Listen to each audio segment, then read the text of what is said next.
بسم اللہ الرحمن الرحیم۔ السلام علیکم ورحمۃ اللہ وبرکاتہ۔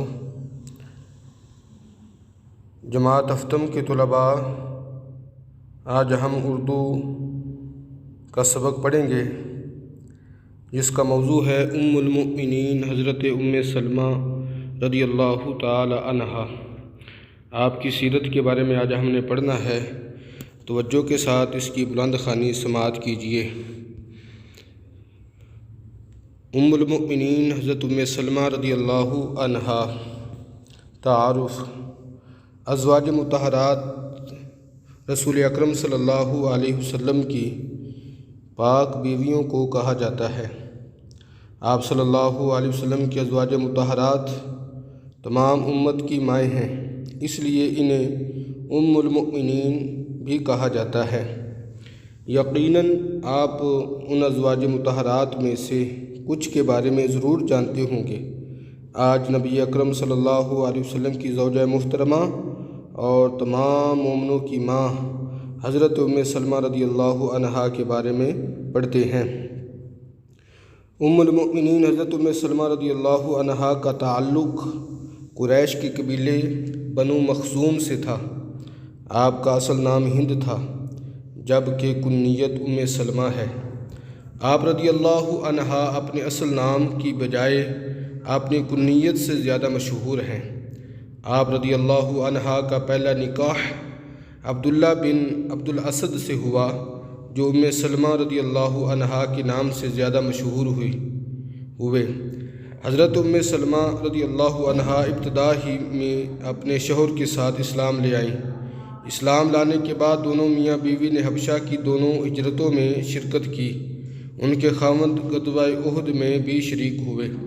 میدان جنگ میں ان کا بازو زخمی ہو گیا، زخم بھر نہ سکا اور آپ رضی اللہ عنہا انتقال فرما گئے۔ حضرت سلمہ رضی اللہ عنہا شوہر کی وفات پر نہایت غم زدہ تھیں۔ حضور اکرم صلی اللہ علیہ وسلم نے آپ کو صبر کی تاکید فرمائی اور حضرت سلمہ رضی اللہ عنہا ابو سلمہ رضی اللہ عنہ کی نماز جنازہ پڑھائی۔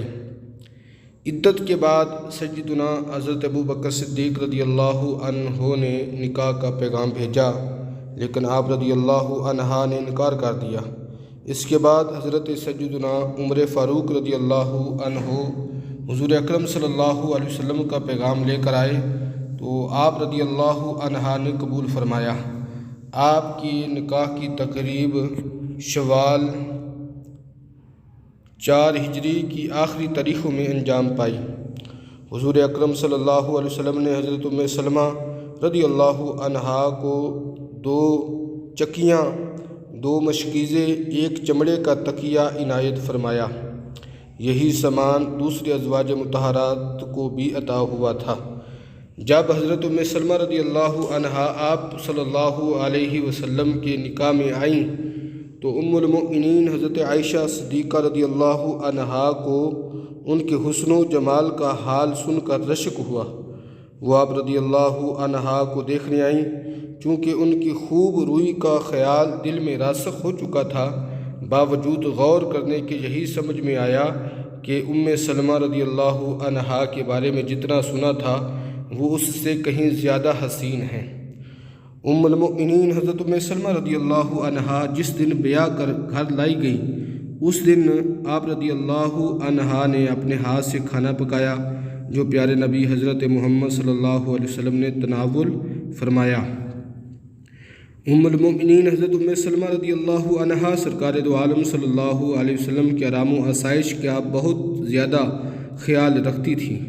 نکاح کے بعد آپ رضی اللہ عنہا پوری دنیاوی زندگی میں حضور اکرم صلی اللہ علیہ وسلم کے ساتھ رہیں۔ سفر و حضر دونوں میں پیارے نبی صلی اللہ علیہ وسلم کو بہت قریب سے دیکھا۔ سن 5 ہجری میں آیت حجاب نازل ہوئی۔ اس سے قبل ازواج مطہرات رشتہ داروں کے سامنے آ جایا کرتی تھیں۔ آپ خاص اعزاء و اقربا کے سوا، یعنی کہ رشتہ داروں کے سوا ہر ایک سے پردے کا حکم دیا گیا۔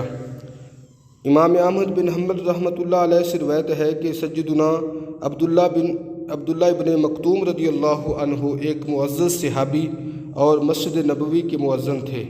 وہ نابینا تھے، اس لیے ازواج مطہرات کے حجروں میں آ جاتے تھے۔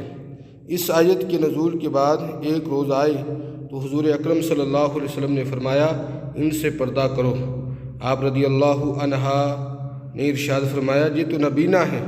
آپ صلی اللہ علیہ وسلم نے فرمایا تم تو نابینا نہیں ہو۔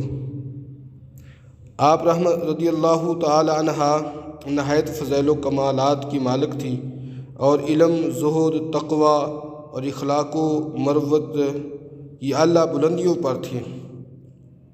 ایک مرتبہ سونے کا ہار پہنا تو پیارے نبی صلی اللہ علیہ وسلم نے ناپسند فرمایا۔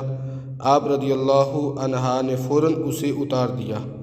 آپ رضی اللہ عنہ کو دوسروں کی راحت رسانی کا بڑا خیال رہتا، جہاں تک ہوتا کار خیر میں مدد کرتی۔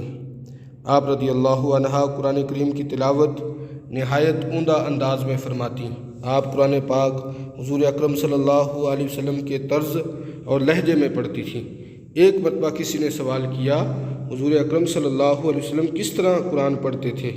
آپ رضی اللہ عنہ نے فرمایا ایک ایک آیت الگ الگ کر کے پڑھتے تھے، پھر خود اس طرح پڑھ کر دکھایا۔ آپ رضی اللہ عنہ کو احادیث کی سماعت کا بڑا شوق تھا۔ ایک روز بال گنڈوا رہی تھیں کہ سرکار دو عالم صلی اللہ علیہ وسلم خطبہ دینے کے لیے منبر پر تشریف فرما ہوئے اور زبان مبارک سے ایھا الناس اے لوگوں کا لفظ ادا فرمایا۔ اسی وقت مشاطہ سے فرمایا، مشاطہ مانگ چوٹی درست کرنے والی عورت کو کہا جاتا ہے، بال باندھ دو۔ اس نے کہا جلدی کیا ہے، ابھی تو آپ صلی اللہ علیہ وسلم کی زبان سے ایھا الناس کا لفظ ہی نکلا ہے۔ آپ رضی اللہ تعالی عنہ نے فرمایا کیا خوب، کیا ہم انسانوں میں داخل نہیں ہیں؟ اس کے بعد خود بال باندھ کر کھڑی ہو گئیں اور کھڑے ہو کر پورا خطبہ آپ نے سنا۔ بعض روایات سے پتہ چلتا ہے کہ آپ رضی اللہ عنہ قرآن و حدیث اور فقہ میں کامل دسترس رکھتی تھی۔ آپ رضی اللہ عنہ کو اجر و ثواب کا ہر وقت خیال رہتا تھا۔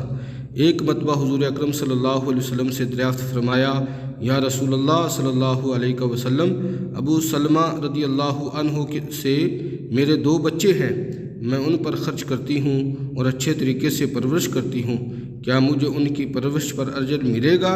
حضور اکرم صلی اللہ علیہ وسلم نے فرمایا ہاں، جو کچھ تم ان پر خرچ کرو گی اس پر تمہیں اجر ملے گا۔ آپ رضی اللہ عنہ نے 60 ہجری میں وفات پائی۔ آپ کی عمر 84 برس تھی۔ سیدنا ابو ہریرہ رضی اللہ تعالیٰ عنہ نے نماز جنازہ پڑھائی۔ آپ رضی اللہ عنہ کو جنت البقیع میں دفن کیا گیا۔ آپ رضی اللہ عنہ کی حضور اکرم صلی اللہ علیہ وسلم سے کوئی اولاد نہ تھی، البتہ پہلے شوہر ابو سلمہ رضی اللہ عنہ سے اولاد تھی اور وہ آغوش رسالت صلی اللہ علیہ وسلم میں پل کر جوان ہوئی۔ تو بیٹا آپ نے بلند خوانی جو ہے اس کو سماعت فرما لیا ہے۔